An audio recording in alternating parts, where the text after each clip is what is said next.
mesdames et messieurs, d'abord, je tiens à remercier Roland de donner la parole pour une fois à un syndicat, si vous voulez, d'associations socio-professionnelles et celles qui sont dans la contestation, ce qui est pas la moindre des choses. Car aujourd'hui, force est de constater que depuis l'avènement de la nouvelle majorité présidentielle, qui nous raconte, à qui veut bien l'entendre et à travers tous les médias, qu'elle pour la liberté de l'entreprise, que les choses vont s'arranger, qu'on va créer des emplois. Force est de constater que ces emplois, d'abord, ils ne viennent pas, et qu'en fait, si vous voulez, c'est tout à fait l'inverse qui se produit. D'abord, si vous voulez, permettez-moi de vous dire que pour les commerçants que nous représentons, les artisans, et notamment pratiquement toutes les petites entreprises, les difficultés sont constantes.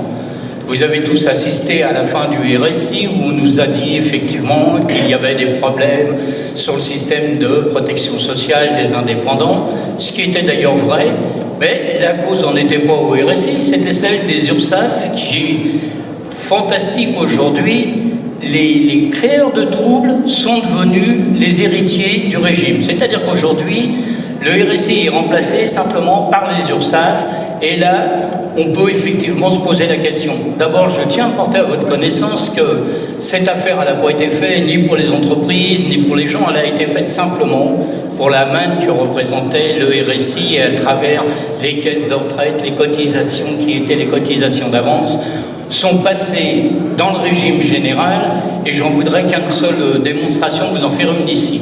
Vous avez tous, comme moi, pu entendre que dans la diffusion et de la propagande gouvernementale, pour une fois, on a équilibré les comptes de la sécurité sociale. C'est quand même un miracle, car depuis à peu près 3 à 4 ans, les URSSAF et la COS, qui est le régime général, si vous voulez, qui prend les cotisations, a perdu entre 30 et 40 milliards. Et aujourd'hui, on nous dit qu'effectivement, on est en parfait équilibre, malgré cette perte, et qu'en plus, les 20 milliards qu'il y avait tous les ans qu'on nous annonçait, eh bien là, sont comblés. Vous voyez, c'est quand même magnifique. On a une majorité présidentielle qui a une façon de compter qui nous échappe un peu à tous. Et aujourd'hui, je peux vous garantir que tout ça, ce n'est pas, si vous voulez, la bonne façon de voir les choses pour nos entreprises. Et je vais continuer par vous donner d'autres exemples. Tout d'abord, permettez-moi de vous dire que cette majorité présidentielle, elle a quand même quelques lacunes. La première des lacunes, malheureusement, si vous voulez, c'est dans ses rôles essentiels. Les rôles essentiels de notre État, c'est d'abord la police, la sécurité. Là, tout d'abord, permettez-moi de vous dire que le spectacle qu'ils en donnent est quand même fantastique. La prolifération, si vous voulez, à peu près partout, dans toutes les grandes villes, des polices municipales, des organismes de sécurité qui viennent et qui remplacent, là encore, notre police d'État. Et évidemment, vous avez vu comme moi qu'il y aurait des individus qui, au plus haut fonction de l'État, organisent, si vous voulez, tout un tas de choses. Donc c'est le renoncement pratiquement d'une des missions premières de notre État, la sécurité des Français. La deuxième, c'est évidemment l'éducation nationale. Alors l'éducation nationale, qu'en dire ? Eh bien, il est clair qu'au niveau de l'éducation nationale, les transferts vers le privé, vers les collectivités locales, vers différents organismes, là encore, c'est le grand abandon. C'est le grand abandon pourtant d'une des tâches qui était une tâche essentielle, si vous voulez, de notre État et de notre nation. La troisième des choses qui, à mon sens, si vous voulez, il y en a d'autres, mais qui est essentielle aujourd'hui, ce que je vais vous parler, c'est l'escroquerie. C'est le coup d'État, si vous voulez, qui est fait à travers tous les Français, qui est l'impôt, le prélèvement à la source de l'impôt.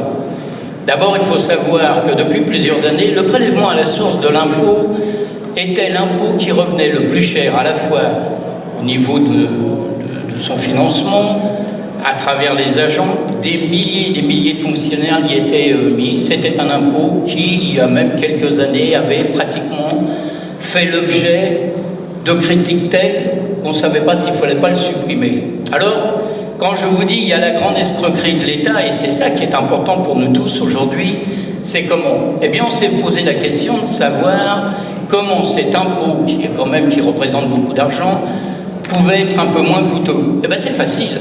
On a trouvé et on a copié le principe même de la TVA. C'est-à-dire qu'on va faire payer à nos entreprises directement toutes les charges. C'est-à-dire que c'est un transfert.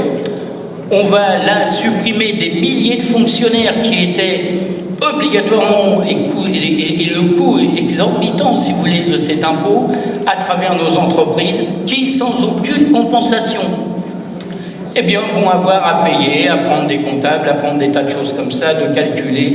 Et Dieu sait comment les choses vont être faites parce que rien n'est clair. Et on ne sait pas si aujourd'hui, quelles sont comment ça s'appelle, les indications qui vont être portées à la connaissance de tiers. C'est ça. Donc, si vous voulez, une fois de plus, et ça c'est très très grave, une fois de plus, c'est l'abandon de l'État. L'abandon de l'État pour le prélèvement d'impôts, alors que ça lui incombe directement, et que là, on est en train de faire quand même cette grande escroquerie d'aller faire payer une nouvelle fois nos entreprises. Alors, vous me direz, certains disent aussi que le nombre de fonctionnaires réduit, après tout, c'est peut-être pas une mauvaise chose. Mais il n'y a pas que ça. Quand on fait des charges nouvelles pour nos entreprises, c'est l'ensemble des citoyens français, si vous voulez, qui le payent. Quand l'entreprise n'a plus de bénéfices, et Dieu sait que nos entreprises aujourd'hui ont des difficultés énormes à être compétitives avec tout ce qui nous arrive de l'étranger, du machin, de pays où on fabrique, dans des conditions qui sont quand même dramatiques pour nous tous. C'est les enfants, c'est effectivement plus les charges. On voit même à travers des Européens qui viennent et qui prennent des travailleurs détachés. Vraiment, nos entreprises sont aujourd'hui en difficulté. Et là, si vous voulez, on crée encore, si vous voulez, un transfert de charges qui est et qui représente quand même l'impôt le plus important. C'est une escroquerie qu'il faut qu'ici on dénonce. Quand on dit ne pas laisser, et c'est le thème d'aujourd'hui, ne laissons pas mourir la France. La France, si vous voulez, les représentants syndicaux que nous sommes, eh bien, elle est en train de mourir. Elle est en train de mourir dans nos villages. Elle est en train de mourir parce qu'il n'y a plus la poste s'en va. Tous nos commerçants ferment les uns derrière les autres. Et là, si vous voulez, ce n'est pas innocent. Ils ne ferment pas pour se faire plaisir.